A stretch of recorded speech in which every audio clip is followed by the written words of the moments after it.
Okay, remember that they're changing my voice. So this video is about their social order tripping. Now let's look at the situation here. Now, quite often I'm put in a situation where it's logical for me to fire back. But I'm the type of guy who's, I'm very kind of empathetic, not racist, what have you. But the nature of the attacks every single day, is racist. The American government is allowing these people to use covert technologies and to come at me in a way that's racist.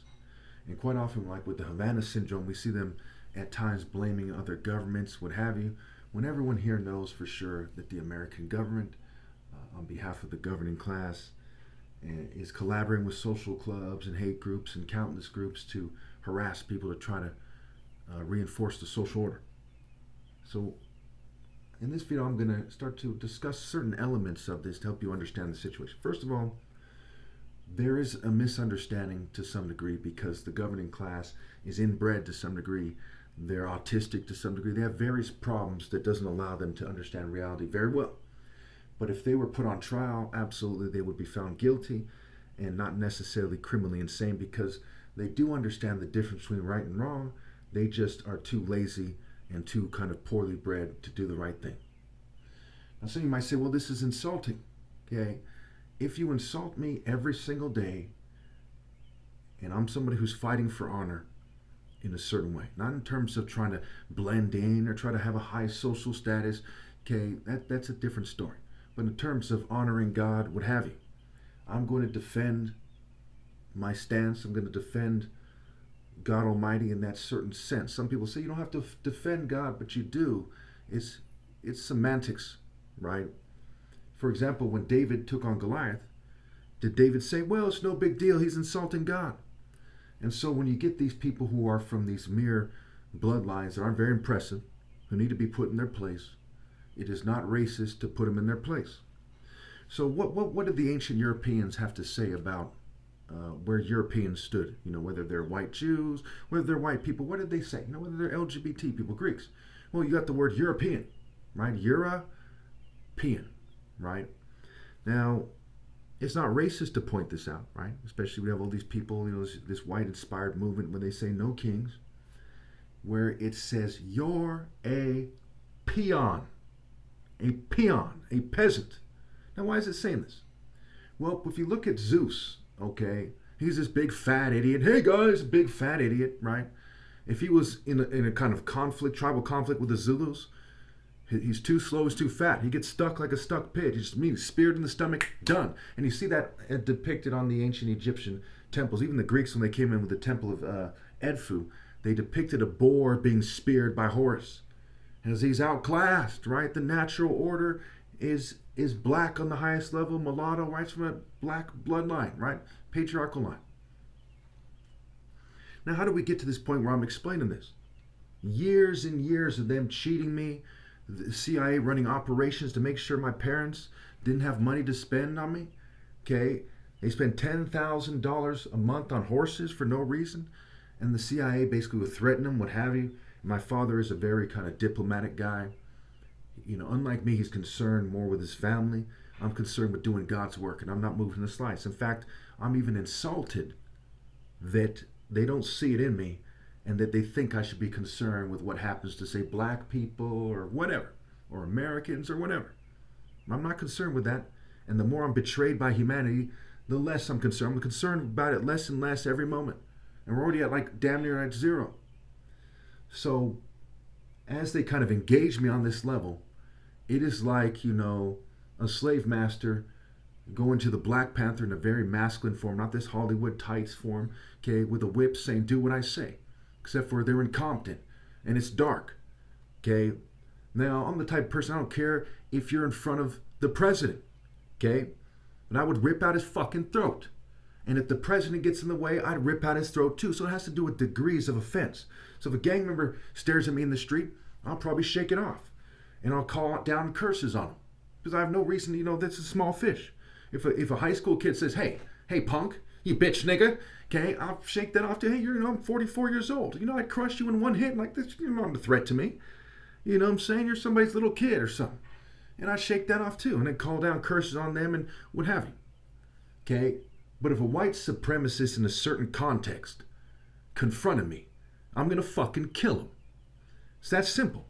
Because they're just a fucking peon. And I'm the top martial artist ever possible. Egypt wasn't in London or France or Greece. Egypt was in Africa. And God made it clear what the order was, period. Okay, so this is a few moments later, maybe 30 seconds later, maybe a minute.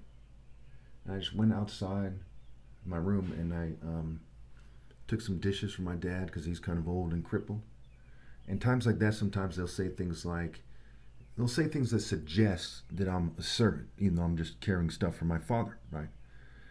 And some people might say, well, they're just trying to get a rise out of you. Ignore them.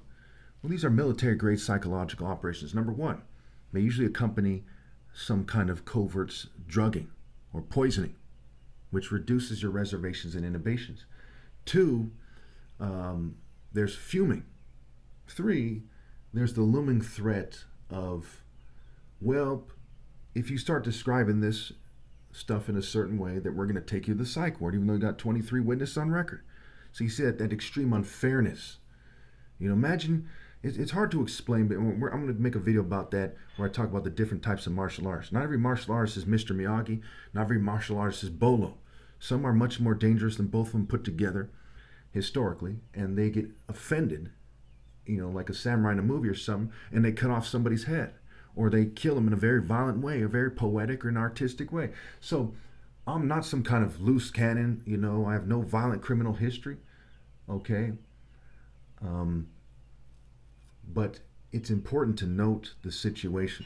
What they're doing is worse than going into a radical Muslim's mosque, okay, and throwing paint around and you know, blaspheming and burning a Quran, what have you. So you might say, hey, it's just paint. You know, they're just, you know, talking mess. And they're just burning a book. If you're an idiot, you might just say that, right? But if you have any sense whatsoever, you know, hey, that is profoundly wrong. And when the American government is doing these things to provoke people, whether it's Muslims, whether it's me, whether it's Christians, whether it's Jews, whatever it is, okay, it is pathetic. And they're going to act like they're tough. They're like, oh, yes, well, we get away with it. What are you going to do? And they act like some kind of dweeb. It kind of behooves me to say, hey, you're a nerd. You're a frat nerd. There's nothing you can do. You are inferior because you're just a nerd.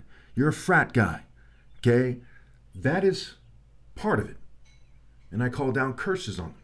And so when I describe things in a certain way, okay, it's certainly preferred to actually killing them, beating them up, what have you. All day, every day, people get beat up all over America. There's 17,000 homicides a year.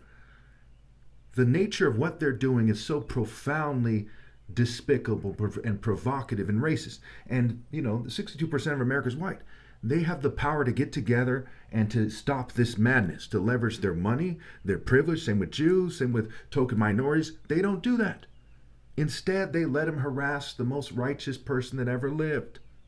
And of course, you know, sometimes even cause me physical pain. Can you imagine being provoked, fumed, poisoned, racially harassed, sexually harassed by gays, okay, while the government's just letting them, acting like they're civilized, you know, saying stupid things. We're going to have law and order. Okay, if you're going to have law and order, why aren't you putting Christ first, right? One nation under God. You're not doing that. You're not upholding the law.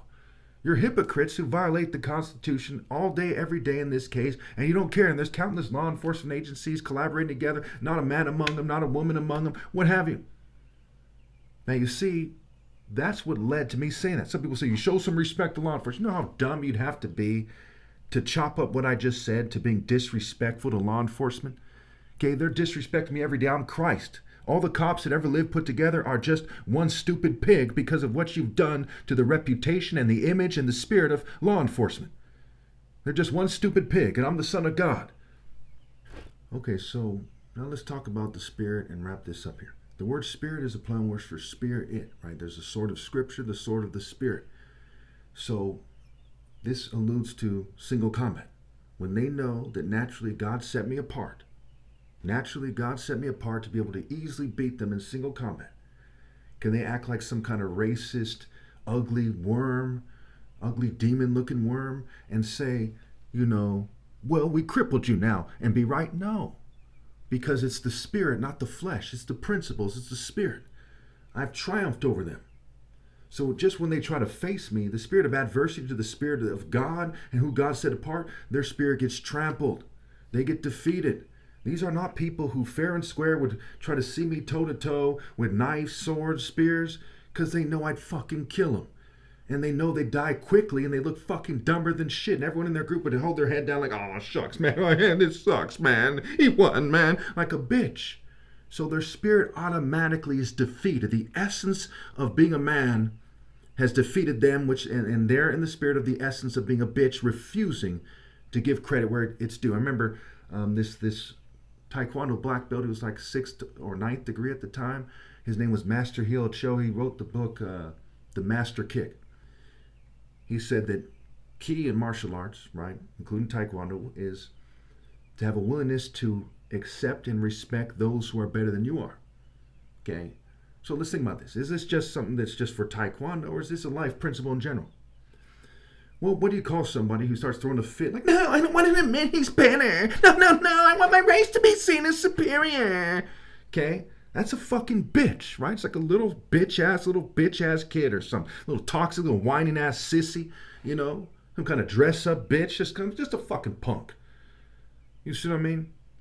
And so I'm in the spirit of manning up and accepting what God set forth, what God has chosen, what is right, and they're just some kind of sniveling pussy.